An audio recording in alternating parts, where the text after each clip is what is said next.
and what to invest in and what to make. I'm going to make it hard for you, Elon. If you took Tesla out of it, took Solar City out of it, took SpaceX out of it, and you said, I could go start a new company tomorrow, it would be what? It would be in what area? Where would you start thinking about? Well, I think there's some there's a fairly obvious opportunity in electric aircraft, because all transport will electrify over time, with the exception of rockets, ironically.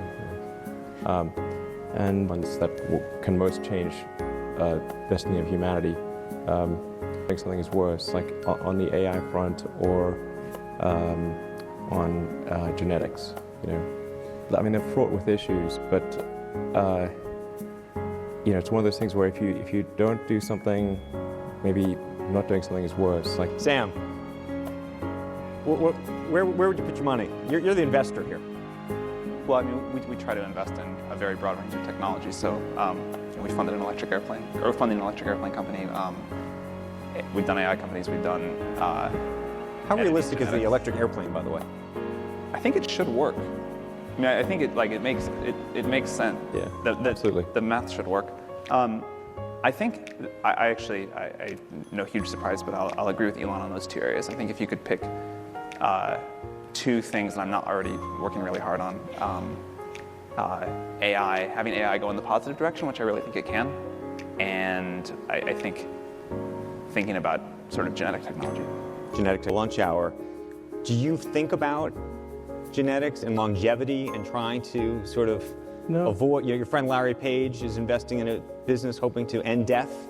I'm not actually a huge proponent of longevity. I mean, I do think that having a good life for longer is better. Like you'd want to address the things that happen to you when you're older, like dementia and so forth.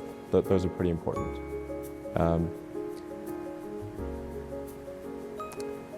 But I'm not sure it's sort of actually want to do that, but want to get into the genetics thing. But it is something that's going to fundamentally change humanity and along with AI. So you don't want to live forever so that you can actually get to Mars? I definitely don't want to live forever. How many years do you want to live? I don't know, 100 good ones. 100 good ones or 100 more good ones? You're 44? I mean, 100 good ones in total, I think, is probably fine, and maybe a bit longer. So, why would you ever want to live on Mars? It looks like a great adventure to me. Beyond the adventure, do you actually, both of you're investing in stuff? Well, I mean, the Mars thing is really, like, if you say what is going to be really important to the preservation of civilization or life as we know it, more than just humanity, because of course we bring life as we know it to Mars, and there's no life that we can detect on the surface of Mars. There may be some subterranean bacterial life, but there's no, it's on the surface there isn't anything. So this would be the extension of life to another planet, or life as we know it to another planet, and I think would make a huge difference to the probable lifespan of human civilization. And this is, if we, it's like what kind of future do you want to have? Do you want to have a future where we are forever confined to one planet, or one where we are out there exploring the stars and on many planets? And I think the latter one is far more exciting and inspiring, because the former is basically waiting around until some extinction event. So, because eventually there will be one. I want to talk about something else that's compelling, which is Tesla. It's really nice. Talk about the X. Did in Twitter. I did Twitter in Tesla. Yeah. You own a Tesla. Yeah. What is this going to become in your mind? You sure you don't want him to answer? Yeah, we know what he's going to say.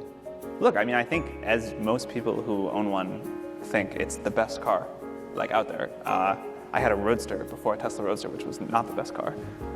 But the Model S, it really is. Like, it's the best car on the market. And I think that people think of this like existing car companies, but actually this is like a software company with a car attached to it. And it's, you just like, you sort of point and click. You like point the wheel somewhere, you push the thing down, and it just kind of... As somebody who invests in companies every day, Do you think there's a cutoff? There's a lot of people out here who are over the age of 30. Are we done?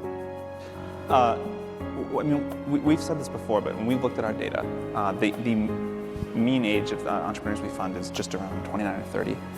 So there's obviously lots of over 30 entrepreneurs that we fund, some of which have gone on to create multi-billion-dollar companies. So I think certainly you can't say it's impossible for people over 30 to create companies. That's ridiculous.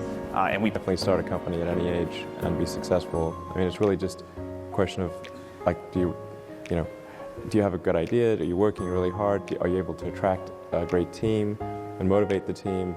And that's sort of really what 10년 전에 나눈 두 천재의 대화를 들어봤습니다. 믿기지 않죠. 10년 전에 이미 인공지능, 유전학, 생명공학, 미래 에너지에 대해 이야기하고 있었습니다. 이게 단순한 미래 예측이 아니라 일론 머스크와 샘 알트먼은 불을 넘어선 가치를 추구했습니다. 내가 바꾸고 싶은 미래는 무엇인가? 그 답을 댓글로 남겨보세요. 꼭 그곳에 투자하세요. 그리고 잊지 마세요. 부자의 삶이란 가치를 쌓는 삶입니다. 여러분 모두가 자신의 미래에 투자하기를 진심으로 응원합니다. 감사합니다.